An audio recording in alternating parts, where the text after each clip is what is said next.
ದೊಡ್ಡ ಅದ್ಭುತ ಒಂದು ಹೇಳ್ತೇನೆ. ಜಗತ್ತಿನ ಯಾವುದೇ ಭಾಷೆಯಲ್ಲಿ ಇಲ್ಲದೆ ಇರತಕ್ಕಂಥ ಒಂದು ಅದ್ಭುತ ಕನ್ನಡದಲ್ಲಿದೆ. ಕುಮುದೇಂದು ಅಂತ ಒಬ್ಬ ಜೈನ ಕವಿ, ಕ್ರಿಸ್ತಶಕ 8ನೇ ಶತಮಾನಕ್ಕೆ ಸೇರಿದವನು. ಇವನು ಅಂಕಲಿಪಿಯಲ್ಲಿ ಒಂದು ಮಹಾಕಾವ್ಯ ಬರೆದಿದ್ದಾನೆ. ಅಂಕಲಿಪಿ ಅಂದ್ರೆ ಏನು? ನಾವೆಲ್ಲ ಬರೀಬೇಕಾದ್ರೆ ಅಕ್ಷರಗಳನ್ನ ಬಳಸ್ತೇವೆ. ಕ ಕ ಕಿ ಕಿ ಅ ಆ ಇ ಈ ಎಲ್ಲ ವರ್ಣಮಾಲೆಯನ್ನ ಬಳಸಿ ಬರೀತೇವೆ.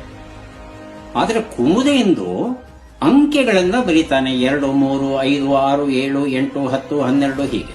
ಇಡೀ ಕಾವ್ಯ ಪೂರ್ತಿ ಅಂಕಿಗಳೇ. 64 ಮನೆಗಳು ಇದೆ, ಇವತ್ತಿಗೂ ಇದೆ. ಆ 64 ಮನೆಗಳಲ್ಲಿ ಒಂದೊಂದು ಮನೆಯಲ್ಲಿ ಒಂದೊಂದು ಸಂಖ್ಯೆ ಬರೀತಾ ಹೋಗ್ತಾರೆ. ನೀವು ಈ ಕಾವ್ಯವನ್ನ ಓದಬೇಕು ಅಂದ್ರೆ ಒಂದೊಂದು ಅಂಕೆ ಇರುವ ಕಡೆ ಒಂದೊಂದು ಅಕ್ಷರವನ್ನ ಹಾಕಬೇಕು. ಆ ಅಕ್ಷರವನ್ನ ಹಾಕಿದ್ರೆ ಮೂಲ ಕಾವ್ಯವನ್ನ ಓದಬಹುದು.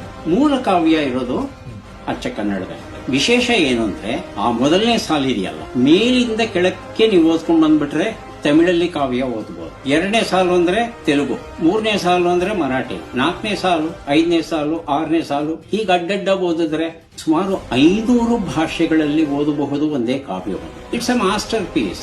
ಈ ತರದ್ದು ಕೃತಿ ಮತ್ತೊಂದು ಇಲ್ಲವೇ ಇಲ್ಲ ಜಗತ್ತಲ್ಲೆಲ್ಲುವೆ.